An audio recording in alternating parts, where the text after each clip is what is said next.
Soy Ramón Guillermo Aveledo. Después de años en la Dirección Juvenil Nacional de COPEI, fui miembro también del Comité Nacional durante varios periodos. A los 28 años, el presidente Herrera me designó secretario privado del presidente. Y ahí estuve con él 4 años y 2 meses. Al final del gobierno, fui presidente de Venezolana de Televisión. Después fui elegido diputado en varios periodos constitucionales y llegué a ser jefe de la fracción parlamentaria de COPEI y presidente de la Cámara de Diputados del extinto Congreso de la República. Soy profesor universitario en la Universidad Católica, la Universidad Metropolitana, en el área de instituciones políticas y derecho constitucional. Bueno, la verdad que para hablar de Luis Herrera Campincio, podría decir, por ejemplo, oye, qué tipo tan demócrata, un demócrata convencido, sincero, que además que lo demostró, demócrata demostrado, porque lo fue siendo joven, dirigente juvenil y universitario, pero lo fue en dictadura y en democracia, un defensor de la democracia. Lo fue en el gobierno y en la oposición, es decir, pudo demostrar que era un demócrata de convicción. Puedo decir además de su obra como gobernante, que es un gobernante que tenía una visión de estadista que es tan fundamental y por cierto no es muy usual en nuestra historia. O un parlamentario que para mí fue tan importante que cuando yo era estudiante y él era el diputado de mi estado, era el diputado por Lara, yo lo que quería hacer era un diputado como él. Mi aspiración era ser alguna vez diputado por Lara y jefe de la Asociación Parlamentaria de COPEI, como él era, que por cierto tuve la suerte de serlo cuando llegó el momento, ¿no?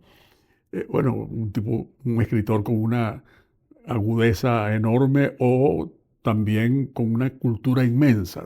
Todas esas cosas se puede decir, pero sin embargo, yo creo que lo más importante de decir de Luis Herrera es su condición humana. Yo creo que ese para mí es el rasgo principal. Si tengo que escoger ahora, que va a cumplirse 100 años de su nacimiento, bueno, ¿y qué dice usted de él? ¿Qué es lo que usted considera más importante?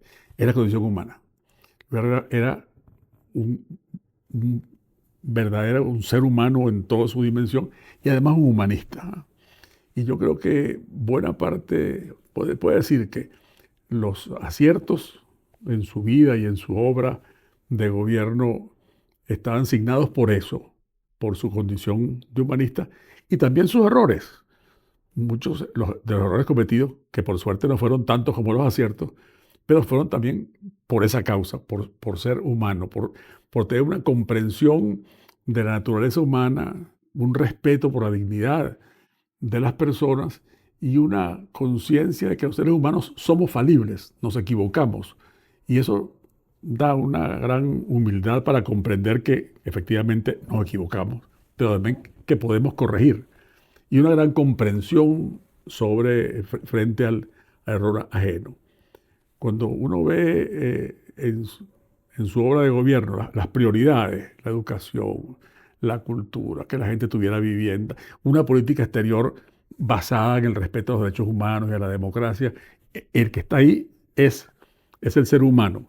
Eso es lo que se refleja. El que ve primero que todo a las personas.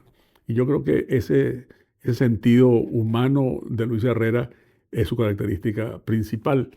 Y yo creo que lo que vale más la pena de rescatar en este momento del país y, por cierto, del mundo, donde esa cualidad uno siente que falta tanto en los gobernantes y los líderes. Una característica principal de esa que yo destaco de la condición humana de Luis Herrera era su absoluta incapacidad para el rencor. Luis Herrera carecía completamente de rencor. Eso de ser vengativo, revanchista, de estar guardando facturas para la gente, es una cosa que era completamente ajena a su manera de ser. A lo largo de una vida política tan dilatada, en donde, bueno, estuvo preso y exilado, y que le tocó llevar además también muy duro, con mucha injusticia, después de la presidencia. Fue también tratado muy duramente por personas y sin embargo jamás, nada que se pareciera a una revancha, a una venganza, a un resentimiento. Y eso también en estos tiempos hay que subrayarlo, porque eso es un valor no solo en un político, no solo en un presidente de la República, en cualquier persona, que tenemos los venezolanos que reconciliarnos con esa condición venezolana de pasar la página, de no odiar. A mucha gente lo decía, ¿no? Y yo creo que tenían razón. Él era medio misterioso. Además, creo que lo disfrutaba. Es decir, él no anticipar las decisiones o no anunciar las cosas antes de tiempo. Se tomaba su tiempo para tomar decisiones y no daba pistas de lo que quería, ¿no? Y a veces la gente hablaba con él y largamente le argumentaba y él oía todo callado, sin decir nada, sin responder, y después hacía lo que le parecía, ¿no? Eso hizo que en esa época se hablara mucho de que había una especie de ciencia medio misteriosa, se llama la herrerología, así que se trataba de interpretar qué era lo que él en realidad estaba pensando. La verdad es que era difícil de descifrar, ¿no? Aun cuando, claro, los que más lo conocían, como conocían sus convicciones, su manera de pensar, su forma de razonar y su comprensión de los seres humanos y de los venezolanos, ¿eh? Podía ser predecible para dónde iban a ir, por dónde iban a ir los tiros, a dónde iban a ir las decisiones. Pero sí, tenía fama de misterioso, de enigmático. Una cosa que es reveladora de su manera de ser fue el día que me nombró. Yo tenía 28 años. Era miembro de la Dirección Nacional de la Juventud. No tenía otra experiencia.